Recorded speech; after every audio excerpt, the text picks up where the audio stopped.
नमस्कार बंधुरा तिथि लाइफस्टाइलेर एक नतून भिडियोते अनेक अनेक शुभेच्छा और भालोबासा जानिए आजकेर भिडियोटी शुरू करछि।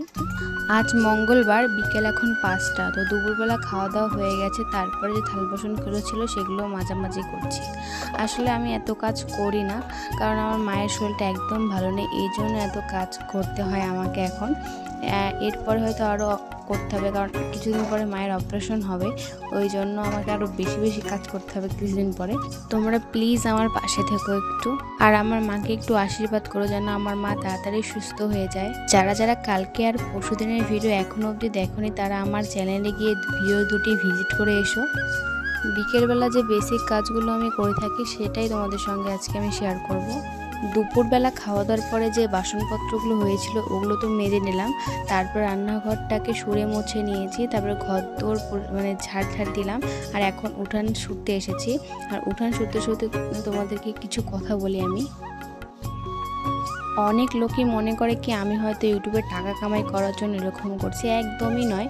আমি ভিডিও করছি শুধুমাত্র আমার এই দিনগুলোকে স্মৃতি হিসাবে রাখার জন্য, যেন পরবর্তীতে আমি কেমন ছিলাম বা কি করতাম সেটা যেন আমি সারা জীবন দেখতে পারি আমার বয়স হয়ে গেলে। তাছাড়া অনেক কারণে আমি ভিডিও করি, তাছাড়া টাকা কামাই করার জন্য নয়, ঠিক আছে?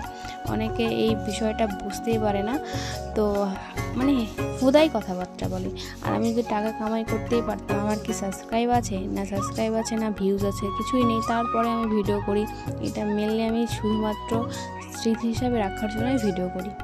তো উঠান ঘর দোর সুরে তারপরে বসেছি ফুল গাছ লাগাতে। আর আমি তো তোমাদেরকে আগের ব্লগে বলিয়েছি যে আমার ফুল গাছ লাগাতে ভীষণ ভালো লাগে।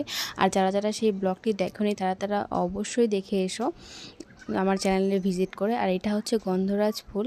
তো ভিডিওটা তোমাদের কেমন লাগলো অবশ্যই কমেন্ট করে জানিও। আর আমার চ্যানেলে যদি তোমরা নতুন হয়ে থাকো তাহলে অবশ্যই সাবস্ক্রাইব করে আমার এই ছোট্ট পরিবারের সদস্য হয়ে যেও।